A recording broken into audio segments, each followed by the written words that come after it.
Saudamos a todos com a paz do Senhor. Graças a Deus, meus irmãos, mais uma vez estamos nós aqui para desfrutar da bênção do Senhor em nossa vida. Nós vamos ficar em pé e vamos ler Jeremias 29:1. Diz assim: porque eu bem sei os pensamentos que penso de vós, diz o Senhor, pensamentos de paz e não de mal, para vos dar o fim que esperais. Em outra versão diz: eu é que sei os pensamentos que tenho a respeito de vocês, diz o Senhor. São pensamentos de paz e não de mal, para vos dar um futuro e uma esperança. Podeis sentar, meus irmãos?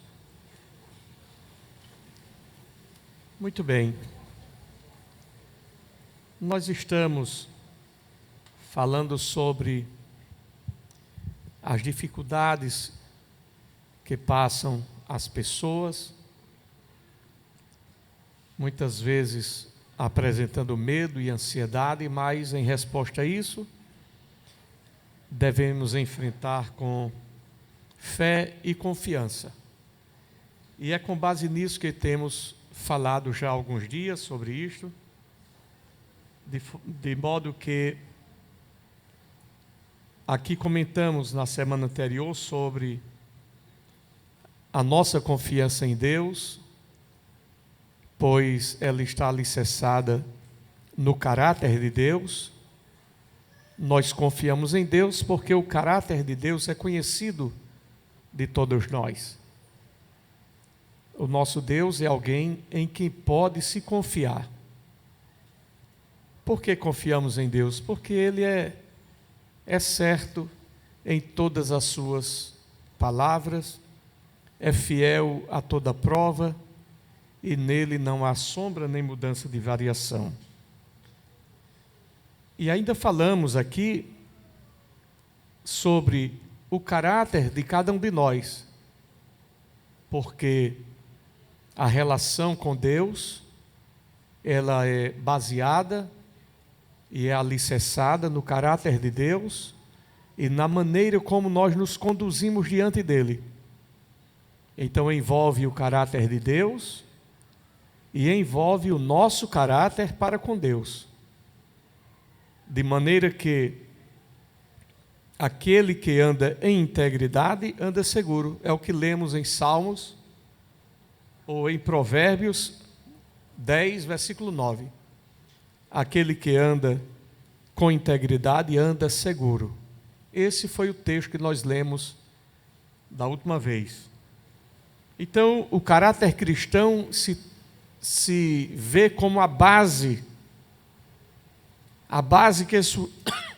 que sustenta, ou que reflete, digamos melhor assim, porque quem nos sustenta é Deus, através da sua segurança para conosco. Mas o caráter cristão revela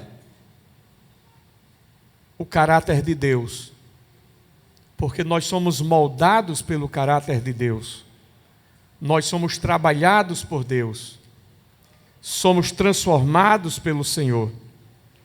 Então, quando nós olhamos para o Senhor, nós queremos sempre e temos sempre a inspiração de que devemos nos conduzir do modo digno do Evangelho, conforme escreveu Paulo. Quando Paulo escreveu, ele disse que nós possamos andar, nos comportar, nos dirigir do modo digno do Evangelho. E este modo digno do Evangelho, ele vai revelar em cada um o caráter cristão. Por quê? Porque este Evangelho, vivido de maneira digna, vai manifestar, vai revelar o caráter de Cristo o caráter do Senhor na nossa vida. Afinal de contas, o Evangelho é poder de Deus e é salvação para todo aquele que crê. O Evangelho transforma, o Evangelho muda, e a Bíblia diz que aquele que está em Cristo, nova criatura é. Então, este caráter cristão é formado pela palavra de Deus e pela ação do Espírito Santo. E o caráter do homem vai sendo mudado, transformado pelo poder da palavra do Senhor. Então, isso traz para nós um sentimento de confiança, de segurança, a ponto de o salmista, na sua expressão, ele dizer assim: sonda-me, ó Deus, e vê se há em mim algum caminho mau, e guia-me pelo caminho eterno. Então, esse é o cuidado que sempre devemos ter, de diante de Deus procurar saber do Senhor, porque não é nem mesmo a nossa consciência que nos vai garantir nada. Paulo disse: embora em nada me sinta culpado, não me sinto justificado, porque quem me julga é o Senhor. Então, nem a minha consciência vai me dizer claramente se eu estou bem ou não, porque a minha consciência pode estar de maneira turva, eu posso não me lembrar, eu posso ter esquecido de alguma coisa. Por isso, o salmista ele vai mais profundo quando ele diz: sonda-me, ó Deus, e vê se há em mim algum caminho mau. Esta é a verdadeira entrega, é a pessoa se apresentar diante do Senhor de forma transparente, não que ele não veja, porque a Bíblia diz que todas as coisas estão nuas e patentes aos seus olhos, mas ele espera que cada um de nós, voluntariamente, de maneira que a gente venha, de forma clara, dizer para ele aquilo que sentimos, aquilo que somos, porque nós não somos robôs programados, nós somos livres, livres para falar e livres para calar, livres para dizer o que passa no nosso coração, ou livres para falar abertamente diante do Senhor, com toda sinceridade e com toda honestidade. Se você vai orar diante de Deus, e muitas vezes no meio da oração corta a palavra que vem à sua mente, coisa que é para você dizer a Deus e você não diz: não, vou dizer isso não, porque... Não diga.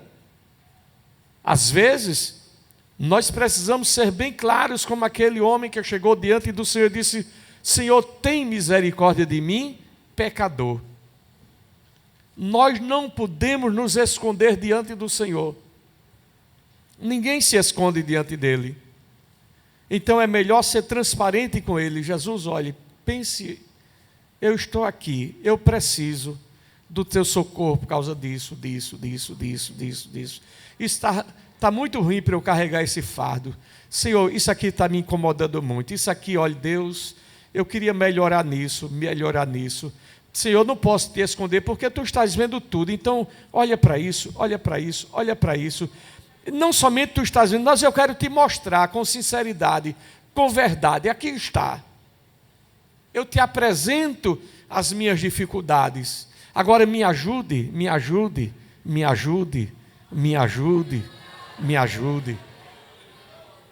O crente, quando ele ora assim, Jesus não o tem como hipócrita, como querendo somente, oh, glória, e Jesus assim, e a pereba? Vamos sarar essa pereba hoje? Não, porque se tirar a casca vai sangrar. Deixa o sangue correr, mas saia sarado, em nome de Jesus. Então é sobre isto que nós precisamos ter diante de Deus a nossa vida. Então, andar em integridade, e a Bíblia diz assim, aquele que é irrepreensível. E eu fico pensando, será que tem alguém plenamente irrepreensível, onde não cabe nenhuma repreensão? De certo que não. Porque todos nós sempre estamos falhando, alguma coisa nós falhamos. Paulo disse, o que eu quero fazer eu não faço, o mal que eu não quero, eu abomino o mal, quando eu penso, eita, já, meu Deus, miserável homem que sou. Mas graças a Deus que nos dará a vitória, por nosso Senhor Jesus Cristo. Então é sobre isto que nós estamos caminhando, vivendo, pelejando pela fé que uma vez foi dada aos santos, conforme está escrito na carta de Judas. Nós estamos nessa peleja, nessa caminhada, mas procurando sempre andar do modo digno do Evangelho. Esta é a nossa luta. Então, meus irmãos, nós somos aquilo que sempre a gente faz. Somos isso, não é? Então, o que a gente precisa compreender é que a nossa vida com Deus precisa ser analisada do ponto de vista que não é apenas um ato, mas precisa ser um hábito. Não podemos viver de coisas isoladas, mas devemos procurar viver a nossa vida como um hábito cristão, um hábito de viver em sinceridade com Deus. E em algumas vezes eu já falei aqui que a nossa vida pode ter altos e baixos, porque ninguém é linha reta. Às vezes estamos oscilando assim como uma corrente alternada, mas na linha. Às vezes a gente amanhece o dia triste. Jesus, será que eu estou bem, Jesus? Parece que eu não estou tão bem. Tem dia que a gente amanhece animado, que parece que é assim ou não é? Assim é a nossa jornada, a nossa caminhada. Mas em toda nossa jornada, em toda nossa caminhada, devemos estar confiando no Senhor, porque Ele tem cuidado da gente, Ele tem tido misericórdia da gente, e que a gente possa permanecer nessa jornada. Tu, porém, vai na tua força. A minha força é pequena, mas eu vou nessa força ajudado pela força do Senhor. E a gente, na força pequena que a gente tem, ajudado pela força de Deus, Gedeão venceu os midianitas.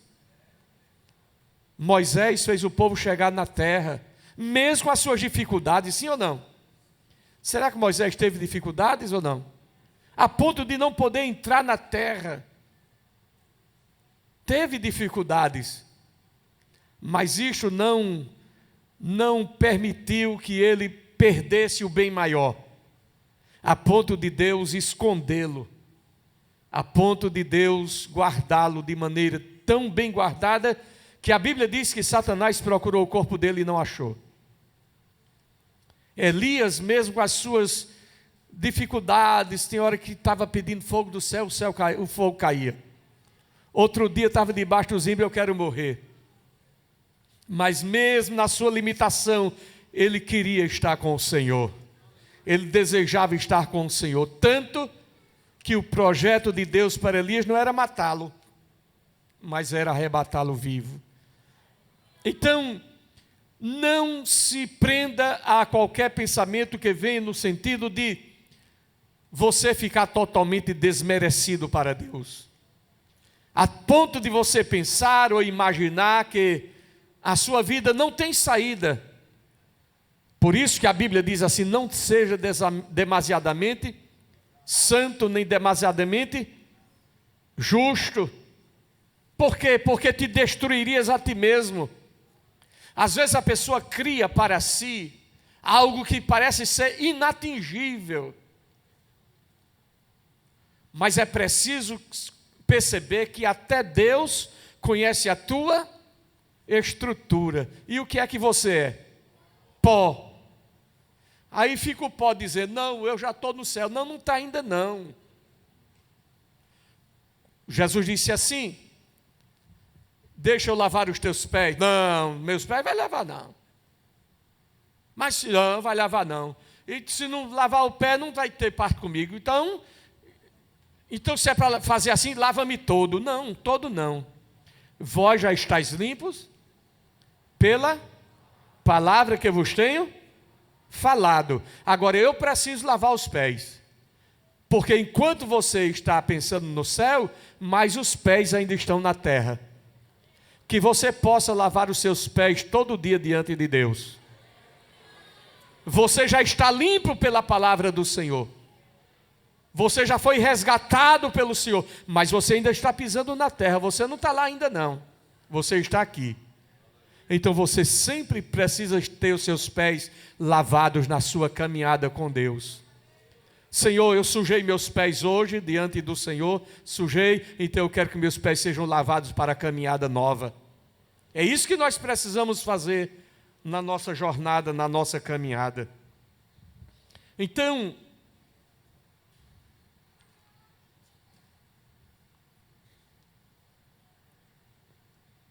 eu quero ler aqui alguns versículos que falam sobre caráter, sobre integridade.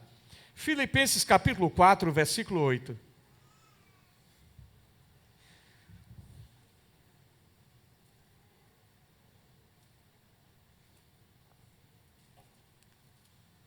Diz assim: finalmente, irmãos, tudo que é verdadeiro, tudo que for nobre, tudo que for correto, tudo que for puro, tudo que for amável, tudo que for de boa fama, se houver algo de excelente ou digno de louvor, pensem nessas coisas. Veja como a Bíblia cerca de todos os lados as afirmações para a nossa caminhada e para a nossa jornada. É como se fizesse aqui um resumo de exortações quanto aos nossos deveres como crente. Porque se você não estiver nessa busca de ser melhor em Cristo, sobre você vai ficar como que pesando, você vai se sentir como se estivesse longe de Deus. É como se você estivesse se afastando do Senhor. Mas todo dia que você está procurando se aproximar do Senhor, você se sente mais perto dele. Sim ou não? É como um pai que se afasta do filho, ou um filho que se afasta do pai. Vai deixando de ter intimidade, vai deixando de ter um abraço, um cheiro, um carinho. Por quê? Porque se afasta. É sobre isto que precisamos compreender. Ele disse: vinde a mim, todos vós que estáis cansados e oprimidos. Ele disse: clama a mim, e responder-te-ei. Ora, sempre Jesus está querendo atrair o homem para si. A Bíblia diz assim: quando subir no madeiro, a todos atrairei. Ele tem o interesse de atrair. Até o tema do Degiadal Pestiano é atraídos pela cruz. Porque quando nós nos aproximamos dele, nós sentimos que há uma intimidade maior, sim ou não? Quando a gente se afasta de Jesus, até psicologicamente, a gente fica assim: será que Jesus está gostando de mim ainda? É assim ou não é? Isso é uma coisa de maneira que a gente percebe do sentimento humano. Não é que Deus veja assim, mas é que a gente mesmo se sente assim. Mas quando a gente se aproxima dele, é como alguém que chegou para outro e disse assim: você crê em Deus? Creio. Por quê? Porque eu já falei com ele hoje e ele falou comigo. Isso demonstra o quê? A aproximação, intimidade com a pessoa. Agora, se eu não me aproximo do Senhor, eu me sinto fragilizado, entende isso? É como se a gente se sentisse fragilizado. Não é que Deus deixou de ser Deus, é que eu me afastei desta cobertura. Aquele que habita no esconderijo do Altíssimo. Mas se eu por um tempo deixo de habitar. O esconderijo deixou de existir, o Altíssimo deixou de existir, mas eu perdi o contato, o abrigo daquela sombra, o conforto daquela proteção, e eu me sinto como que vulnerável diante do inimigo. Por isso que a Bíblia diz que o anjo do Senhor acampa em redor daqueles que... Olha a palavra-chave, daqueles que o teme e o livra. O anjo do Senhor acampa em redor daqueles que o temem. E esse anjo agora o livra. Agora, se a pessoa devagarzinho vai perdendo o temor de Deus, não precisa de nada, ele mesmo vai sentindo. É como se estivesse sendo minado nas suas forças. É como que estivesse perdendo, usemos essa expressão, uma energia, uma força, algo de Deus que a gente perde. É como Sansão, que foi brincando com as coisas de Deus, e parecia que estava tudo bem, e por um tempo parece que vai tudo bem. Por um tempo parece que vai dando certo. Você vai flertando, você vai brincando com as coisas de Deus, com o segredo de Deus na sua vida, com as coisas que Deus tem na sua vida. Se a gente vai brincando, e vai amolecendo, e vai amolecendo, e vai amolecendo, até que se entrega totalmente. E quando o inimigo diz assim: Sansão, lá vem o filisteu sobre ti, aí ele se levanta: eu irei como dantes, do jeito que eu estava antes. Aí agora descobre que não está mais, e aí é tarde. Mas a Bíblia diz que há esperança para a árvore cortada. Até no caso de Sansão, houve esperança para ele, porque embora o cabelo fosse o símbolo, a figura daquele relacionamento, porque ele era nazireu, mas não foi apenas no sentido, foi no sentido da desobediência, da entrega do segredo. O pecado foi este, mas o cabelo cresce, e ele pede perdão, se reconcilia com Deus, mesmo na hora da morte, mas foi restaurado. O que nós precisamos, irmãos, é que não deixemos para este momento, que nós busquemos o Senhor a tempo de se poder achar, e invoquemos o Senhor enquanto Ele está perto. Louvado seja o nome de Jesus. Então, aqui nós encontramos exortações sobre os nossos deveres.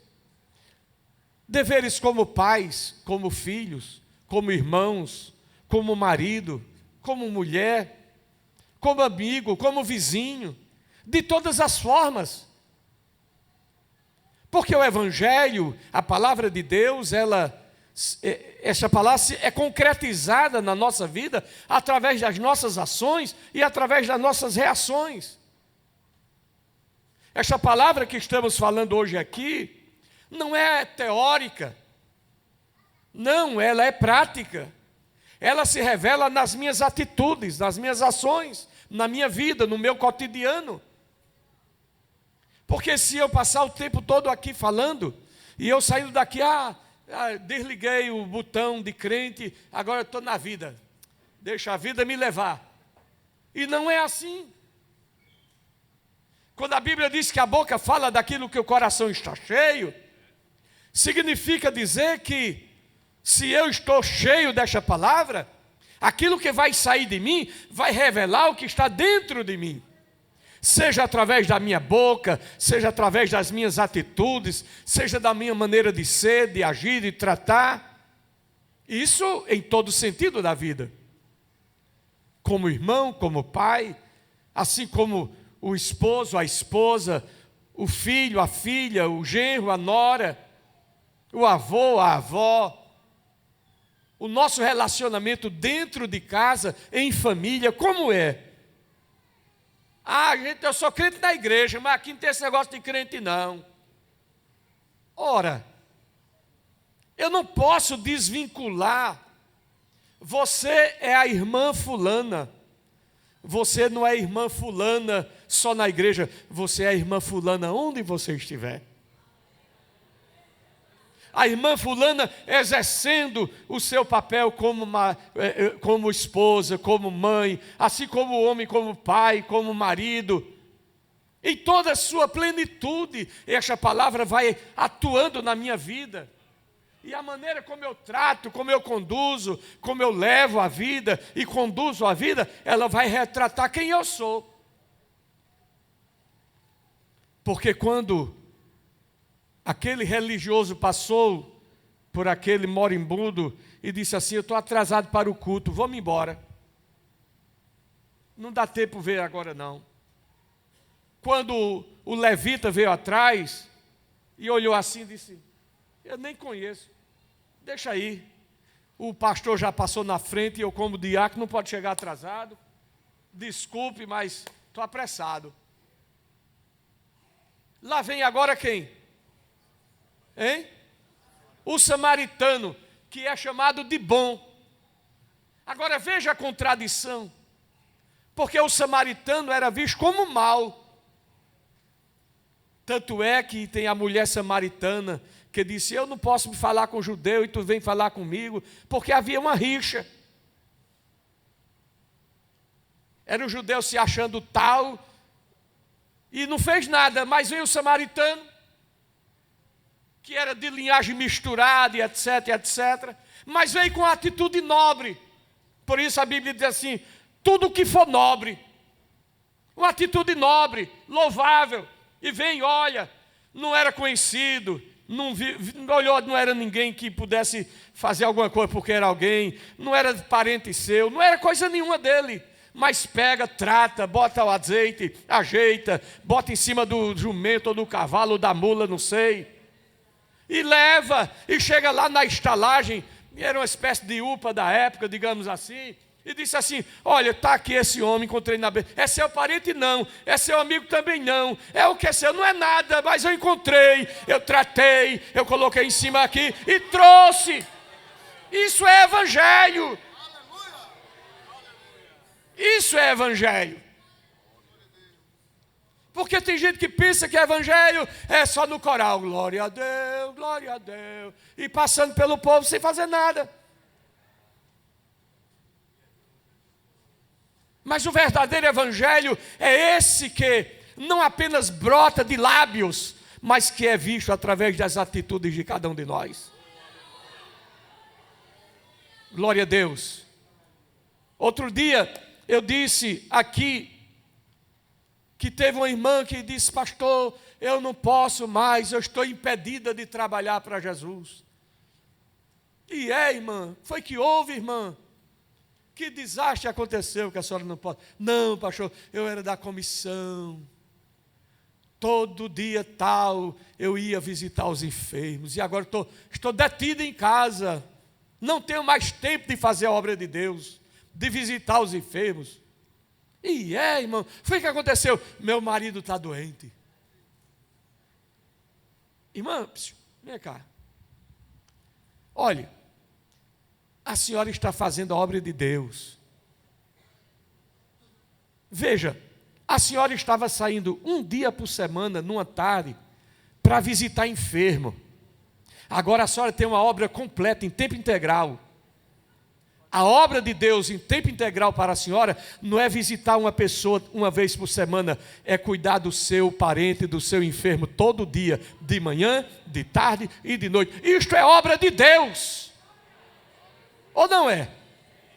Ah, se fosse para visitar a irmã fulana, era obra de Deus, mas para cuidar do meu doente aqui, do meu parente aqui, não é obra de Deus não.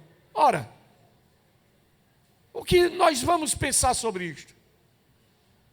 É como se a pessoa imaginasse ou pensasse que isso é obra de Deus se sair de casa para ir visitar, e não é assim. Então, isso é em todo sentido da vida, é no trabalho onde você exerce, é você agir honestamente no seu trabalho, na indústria, no comércio. A balança precisa ser fiel, sim ou não? É assim ou não? Se a balança é para dar 1 quilo, não pode dar 900, pode? Não, você é crente quando a balança dá 1 quilo, e às vezes você, para ser bom, ainda bota mais um pedacinho, ainda vai uma quebra. Então isso é ser crente, isso é manifestar o caráter cristão, é desta forma que funciona. Então, tudo que é verdadeiro, ser uma pessoa de uma palavra. Quem foi que falou? Fulano. Quem foi? Foi fulano? Foi. Eu boto a minha mão no fogo, porque fulano não é de mentira não. É assim ou não? Mas às vezes você escuta. Quem foi que falou? Rapaz, olha, alguém viu? Sei não. Olha, vou dizer uma coisa a tu, viu? Pelo que eu conheço fulano, ou fulana, né? Fulano ou fulana, pelo que eu conheço, pode até ser verdade, mas vai ter que provar. Já tem outra pessoa que você, quem foi que falou? Foi irmã fulana, foi irmão fulano. Irmão, olha, se irmão fulano disse isso, eu conheço aquela pessoa há tantos anos, nunca vi com conversa fiada. É assim ou não é? Isso revela o quê? Caráter cristão. Isso revela caráter cristão. Isso em todo sentido da nossa vida, seja em família, seja no trabalho, seja com vizinhos, em tudo. É preciso que a gente viva dessa forma. Tudo que é respeitável é honesto, não é? Tudo que é amável. Se há alguma virtude, se há algum bem nisso, procure agilizar em favor disso, não é? Então, são coisas assim que nos levam a aprimorar o nosso caráter diante de Deus, para que, quando restar uma parede, a gente possa dizer: Senhor, eu não sou perfeito, mas eu sou crente. Quando Ezequias recebeu a sentença de morte, ele virou a cara para a parede. Foi assim ou não foi? Eu falei isso na última semana. E ele orou, apresentando-se a Deus, dizendo para Deus como ele havia se conduzido diante do Senhor. Ele foi perfeito? Não, mas ele tinha alguma coisa que dizer. Ainda que a Bíblia diz que nossa justiça não é nada, que só somos o que somos por causa da misericórdia de Deus. Mas cabe a cada um de nós procurar sempre andar na presença do Senhor. E essa é a nossa busca diária, não é? Então, leiamos Jó 27, 4 a 6.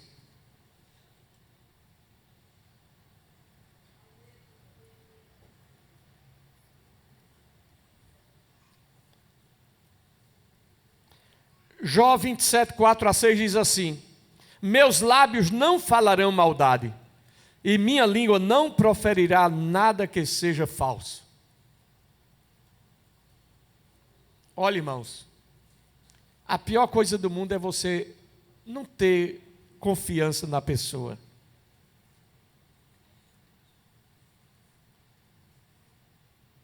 É uma pessoa de língua dobre. Isso é até uma das qualificações, uma das competências para o obreiro. O obreiro não pode ser de língua dobre. Ou seja, fala uma coisa agora, amanhã está falando outra diferente. Meus lábios não falarão maldade, e minha língua não proferirá nada que seja falso. Nunca darei razão a vocês, minha integridade não negarei jamais, até a morte. Manterei minha retidão e nunca deixarei, enquanto eu viver, a minha consciência não me repreenderá. Ou seja, era uma pessoa que vigiava os seus passos. Se alguém precisa de um vigia na terra para cuidar, para que ele não peque, está difícil. Está ou não? Não, eu vou com uma pessoa porque pode ser que eu vá pecar e a pessoa vai me ajudar num pecado. Não é assim. O nosso Deus está no céu. Ele é que é o nosso guarda. Se eu vou precisar de alguém que fique todo o tempo comigo, fica aqui que é para eu não errar, fica aqui para eu não pecar. Não é assim. Se eu preciso dessa pessoa, que seja Deus. Que seja Ele que está me ajudando. Como a voz do Espírito por trás de mim dizendo, este é o caminho, andai nele. Eu devo andar desta forma. Manterei a minha retidão e nunca deixarei. Essa deve ser a nossa busca. Esse deve ser o nosso zelo. Essa deve ser a nossa jornada. Manter sempre diante de Deus a nossa vida. Senhor, Senhor, Senhor. Em que eu preciso melhorar? Essa deve ser a nossa busca, irmãos. Isso no mundo que estamos vivendo parece uma coisa sem fim. Porque quem lá fora está preocupado com isso? Quem no mundo está preocupado com isso? Aliás, no mundo, esse conceito é retirado. Esse conceito é retirado para que não possa causar em mim o quê? Transtorno. Eu estou me sentindo oprimido. O que é que está lhe oprimindo? Essa ideia aqui. Então, diga que isso não existe para que você fique livre disso. Então, se o pecado, a ideia de pecado lhe constrange, não acredite que existe pecado para que você se sinta livre. Esse é o conceito do mundo. Como é que você tira a sua culpa? Negando o erro. Aliás, estamos vivendo num Brasil quase assim, não é não? A alma mais honesta. Valha-me Deus.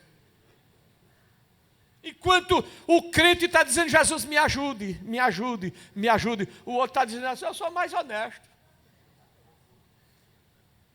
É o fim.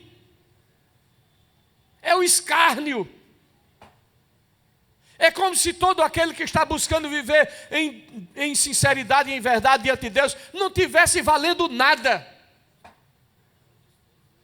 É você ver uma pessoa pulando na lama, pulando no charco, fazendo chacota, e se você não tiver cuidado, vai ficar feito Asaf. Senhor, qualquer coisinha, tu puxa minha orelha, e eu vejo fulano ali, olha, não anoitece ele não fazer o mal, só se reúne, enche o ventre, tratando de como destruir um e destruir o outro. É assim o mundo ou não é? E eu crente, qualquer coisinha, o Senhor me pega, me aperta e tal, e tal. Deus está fazendo isso porque quer te ver santo, quer te ver puro, quer te ver sincero, quer te ver digno. Quem é sujo, suje-se mais. Quem é imundo, busque mais imundície. Mas quem é santo, se santifique mais. Porque esta é a vontade do Senhor para a nossa vida. Então, meus irmãos, Jó disse, manterei minha retidão. Vocês não vão aqui me contar história diferente. Glória a Deus. Salmo 26, versículo 1. Salmo 26 e 1. Faze-me justiça, Senhor, pois tenho vivido com integridade. Tenho confiado no Senhor sem vacilar. O crente, olha irmão, o crente que anda diante de Deus é muito excelente. Você ter, mesmo na sua humanidade, mas aquele sentimento de que está procurando fazer a vontade do Senhor. Isso é bonito ou não é? É você lutar dia a dia. Jesus, olhe, eu posso fraquejar, eu posso errar, mas Jesus, eu te amo. Jesus, não me deixe não. Jesus, me segure. Jesus, eu preciso do Senhor. Jesus, me guarde na tua proteção. Jesus, mesmo que eu vacile qualquer coisa, mas Jesus, não me deixe não, porque tu sabe que eu quero o Senhor sabe. Eu deixei o mundo, eu não quero coisa do mundo, eu não quero nada que me tire da tua presença, eu não quero nada que me afaste de ti. Mas se eu fraquejar qualquer coisa, pela minha humanidade, tenha misericórdia, me socorra, me socorra, me socorra. E Ele vai estar sempre com o braço estendido para ajudar. Glória a Jesus.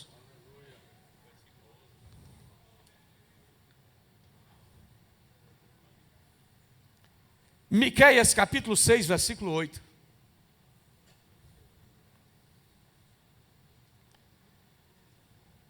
Miqueias 6 e 8. Diz assim: Ele mostrou a você, ó homem, o que é bom e o que o Senhor exige, o que é que Ele quer. Que você pratique a justiça, ame a fidelidade e ande humildemente com o seu Deus. São coisas simples. Andar em justiça, fazer as coisas certas. É isso que Ele quer, que a gente faça as coisas certas. Ele não quer que a gente faça coisas erradas. Ele quer que a gente faça o certo. E o que é o certo? Você sabe, eu sei o que é o certo. Todos nós sabemos o que é o certo. Que a gente possa amar a fidelidade, ser fiel ao Senhor, ser fiel a mim mesmo. Eu preciso ser fiel a mim mesmo, fiel àquilo que eu acredito, aquilo que eu recebi do Senhor, fiel às responsabilidades que a mim foram conferidas. E que responsabilidades são essas? Eu não sou pastor, mas você é pai. Deus deu a você a responsabilidade de pai. Então seja fiel a esta responsabilidade. Você é filho, seja fiel à responsabilidade de filho. Eu não quero trazer uma palavra de uma coisa que não existe, eu quero trazer uma palavra prática, real, que possa mexer com a nossa vida diária. Porque se essa palavra não mexe com a minha vida, não serve para nada. É na nossa jornada do dia a dia que essa palavra é aplicada, é revelada, é vista. Ande humildemente com o seu Deus, sem vaidade, sem vanglória, sem soberba, sem arrogância, compreendendo a nossa finitude, ou seja, compreendendo que nós não somos eternos, nós somos temporários, nós somos passageiros. Um dia desse eu estava vestindo calção para ir para a escola pela primeira vez, lá em Surubim. Daqui a mais 11 dias eu estou completando 60. E quando pensar que não, se eu viver uma coisinha, é 70. E se viver mais uma besteirinha, é 80. E o que é que vai se esperar? É lembrar do Senhor e andar com o Senhor durante o tempo que se chama hoje. Ele quer a gente andando com Ele hoje, é agora. Porque o tempo passa. Se o que eu estou falando aqui está servindo para o adolescente, para o jovem, que talvez daqui a um tempo vai se lembrar, eu ouvi o pastor ensinar assim, assim, assim, pronto, valeu todo o trabalho que eu tive. Valeu todo o esforço que eu passei. Eu vinha no carro com o irmão Ronilson e eu senti umas dores assim nas costas do dia que eu passei assim, sentado. Fica assim com a dor nas costas, só que problema de vaidade. Vai.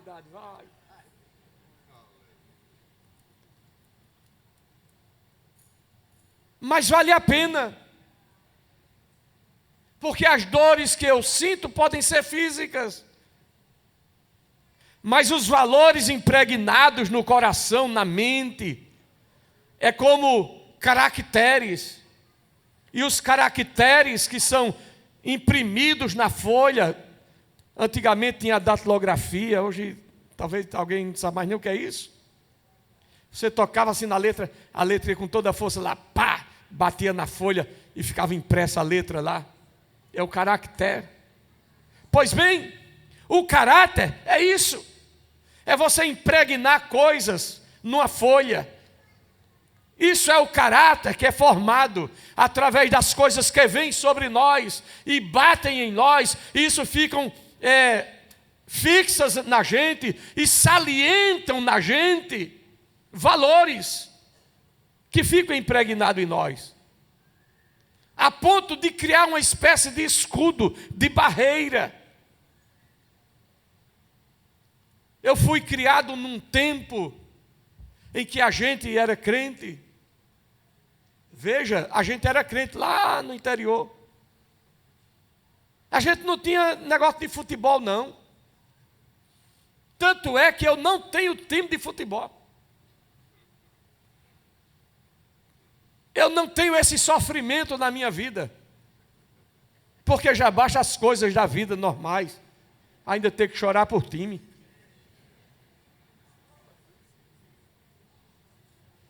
Mas tem gente que chora por causa de um time. E a gente às vezes não vê ele chorar nos pés de Jesus. Sofrendo por coisas fúteis, transitórias, passageiras. Ao invés de buscar coisas mais úteis, mais solenes, mais excelentes.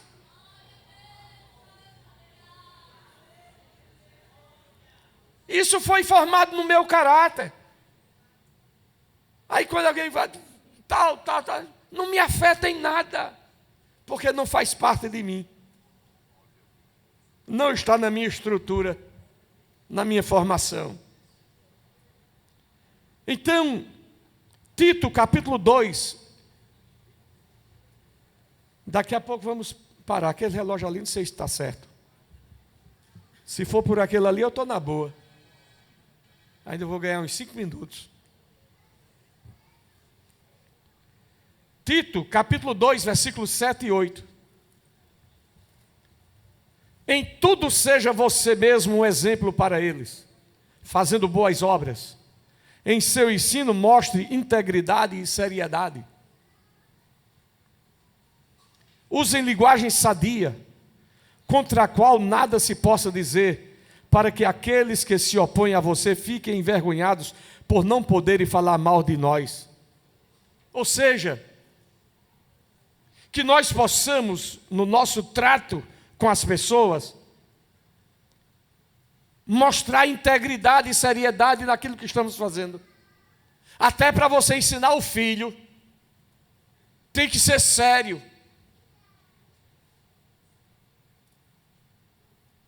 Nós estamos vivendo uma geração de pais que muitas vezes não sabem ensinar os filhos. Quer ensinar filho sem confrontar filho, você está destruindo o seu filho. Ensino é contradição, é confronto. Ah, meu menino de 6 anos não gosta disso. Não gosta? Menino não tem o que gostar.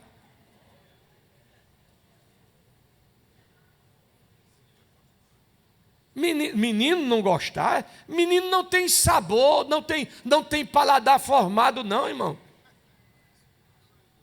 Criança não tem paladar formado. Ah, não vai comer maxixe não. Não vai comer quiabo não, porque não gosta. Não gosta porque você não a ensinou a gostar.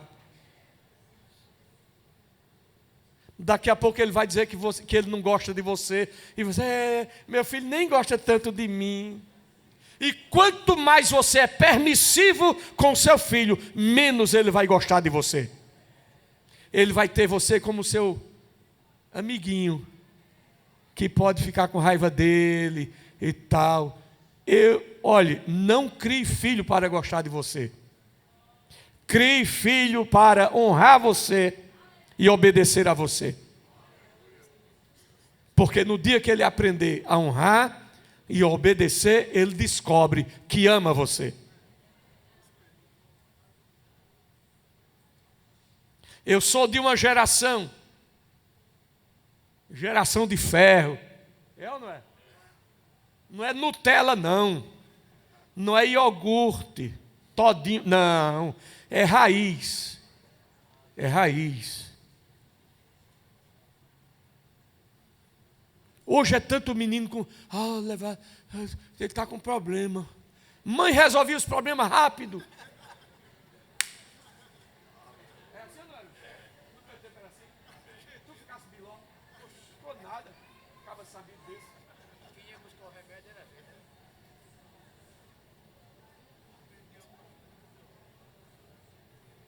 Podia ter algum exagero, sim, podia. Mas ninguém morria por causa disso, não.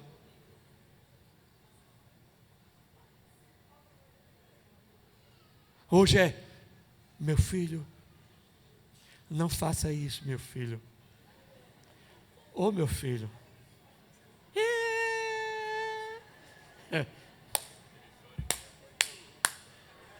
Aleluia. Eu fico pensando, Jeová olhando assim.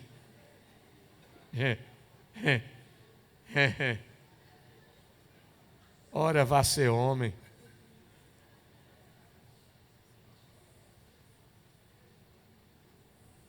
Aprenda a criar seu filho. Não é com pancada.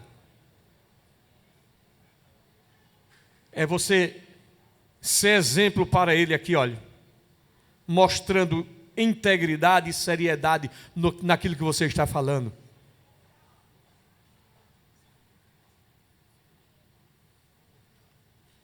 Não gosto. Uma vez, uma das minhas mães disse: eu não gosto disso, não. Isso não gosta, não, é minha filha. Não gosto, não. Pronto, você vai aprender a gostar hoje. Parece que era.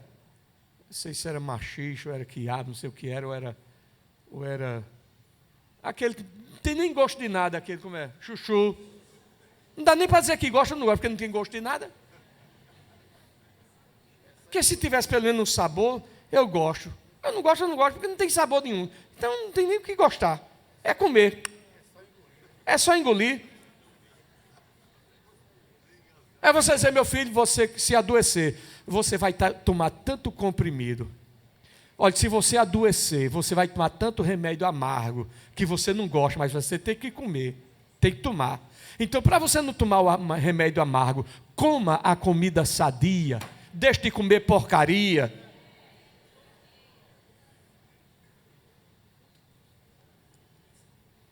É uma geração que só come pão. É que eu não posso nem dizer o que eu estou pensando aqui agora. Se eu for dizer, não dá certo, nada mais. Vai magoar as perebas, né? Geração só come pão. Quem come pão não tem força para nada, irmão. Porque pão, esse pão que você come hoje, não é aquele pão do tempo de Jesus, não. Esse pão é uma barra de açúcar que você come. Você vai ter sustância. Você sabe o que é sustância? Lá no interior é sustância.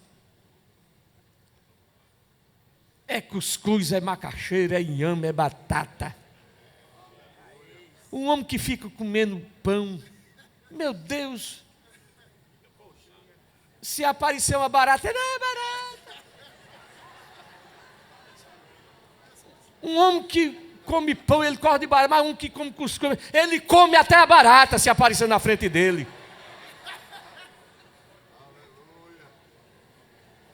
Uma geração assombrada, cheia de negocinho, de tanta coisinha.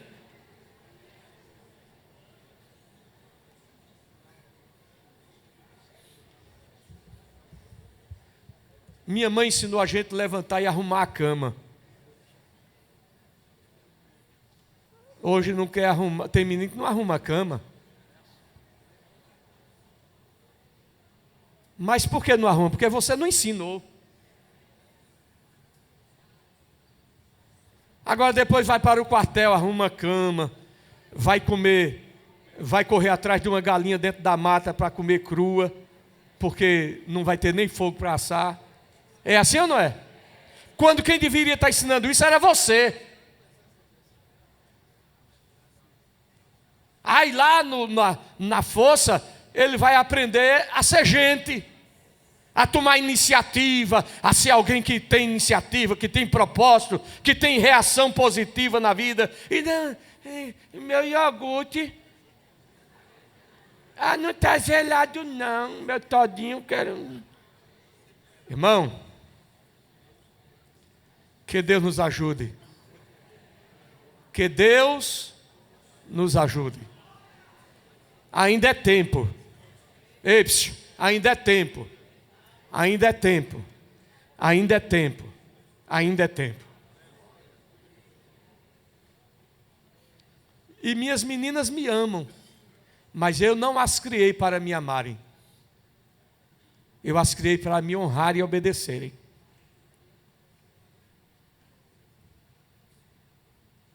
Ao invés de dar uma pisa, coloca numa restrição. Antigamente, dizia assim, vou botar de castigo. É assim ou não era? Aí botava num canto assim, você só vai sair daqui quando eu mandar. Aí você bota o menino, daqui a pouco está... Não, aí você leva ele lá no canto de novo. Você vai chorar aí até cansar. Ou você ensina o seu filho, irmão, ou ele vai manobrar você amanhã. Ele vai manobrar a tua vida amanhã. E eu estou dizendo isso porque tem muita coisa diferente disso hoje, que está criando uma geração sem valores, sem propósitos, sem princípios, sem educação, sem honrar pai, mãe, e chega no meio da rua e quer fazer do mesmo jeito que faz de dentro de casa. E se brincar, levanta o braço para bater no pai e na mãe, e chega na escola, quer bater no professor, aí a mãe vai lá e perguntar por que fizeram o menino chorar. Que Deus nos ajude, irmãos. Que Deus nos ajude. Que nós possamos ensinar os nossos filhos a serem dignos e honrados, sérios, para este mundo tão mau e perdido que está aí. Provérbios 11, versículo 3. A integridade dos justos os guia, mas a falsidade dos infiéis os destrói. Você nunca vai perder por ser sincero, por ser verdadeiro. Eu quero terminar só essa parte aqui. Por fim, o caráter cristão, ele se evidencia, se manifesta através das escolhas diárias que nós fazemos. Porque são estas escolhas diárias que nós fazemos que vão dizer quem eu sou.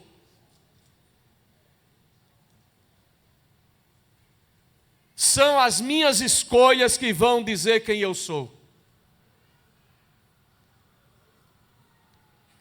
E as Escrituras dizem, em Colossenses 3 e 12, eu vou apenas ler este versículo, e se Deus permitir, da próxima vez a gente continua comentando sobre este versículo. Colossenses 3 e 12. O que é que diz? Revesti-vos, pois, como eleitos de Deus, santos e amados, de entranhas de misericórdia, de benignidade, humildade, mansidão, longanimidade. Vamos comentar sobre isto. O que isso significa para a minha vida, para a tua vida? De que maneira isso reflete a nossa vida e o nosso caráter cristão, para que possamos estar diante do Senhor, digno do Evangelho, conforme diz a palavra de Deus. Que Deus nos abençoe, que Deus nos ajude, e que possamos sempre andar de fé em fé, na presença do Senhor, nosso Deus. Eu não sei se veio alguém aqui hoje que deseja entregar a sua vida para Jesus. Não há Deus maior, não há Deus melhor do que este Deus. Tem alguém entre nós ou talvez através da rede social, se tem alguém que deseja entregar a sua vida para Jesus, diga aí, escreva aí, eu quero aceitar Jesus, eu quero receber Jesus como meu Salvador, e nós vamos orar por você. Se tem alguém aqui, traga aqui à frente, ou se tem através da rede social, faça isto.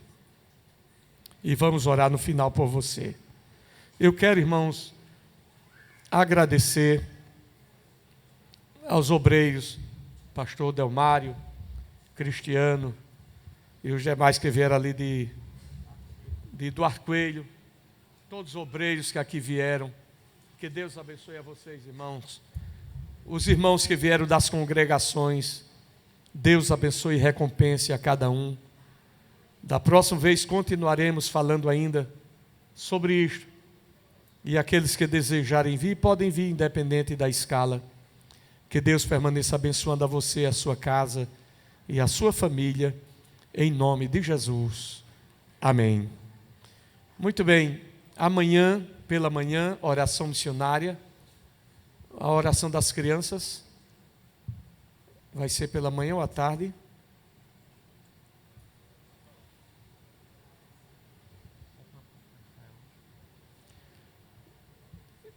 Não sei se tem alguém para a profissão de fé.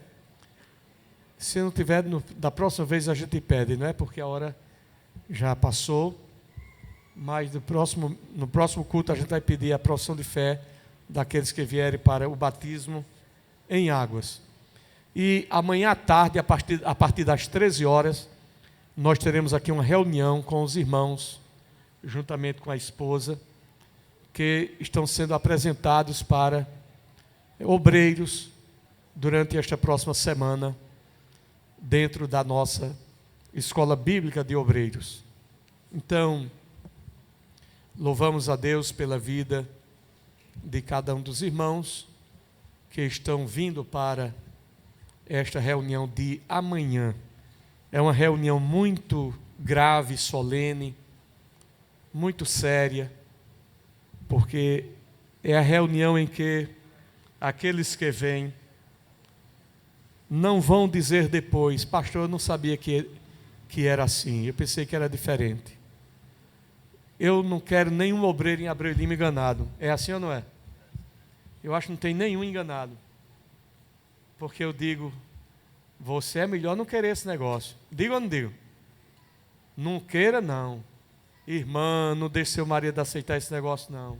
É assim ou não é? É assim. É assim. Então, o obreiro precisa ser alguém que tem esse comprometimento, esta liberdade, esse sentimento de saber que está entrando numa chamada que não tem mais volta. Porque quem lança mão do arado é complicado, é penoso. Então, que cada um de nós possamos seguir em frente, a duras penas, mesmo sofrendo, mas sabendo que Jesus vai sempre cuidando da gente. Amém, irmãos? Então, vamos assim agradecer a Deus. Eu não sei se tem alguém aqui que está enfrentando dificuldade ou problema na vida. Às vezes a gente enfrenta dores, angústias, sofrimentos que a gente fica pensando, meu Deus, e agora?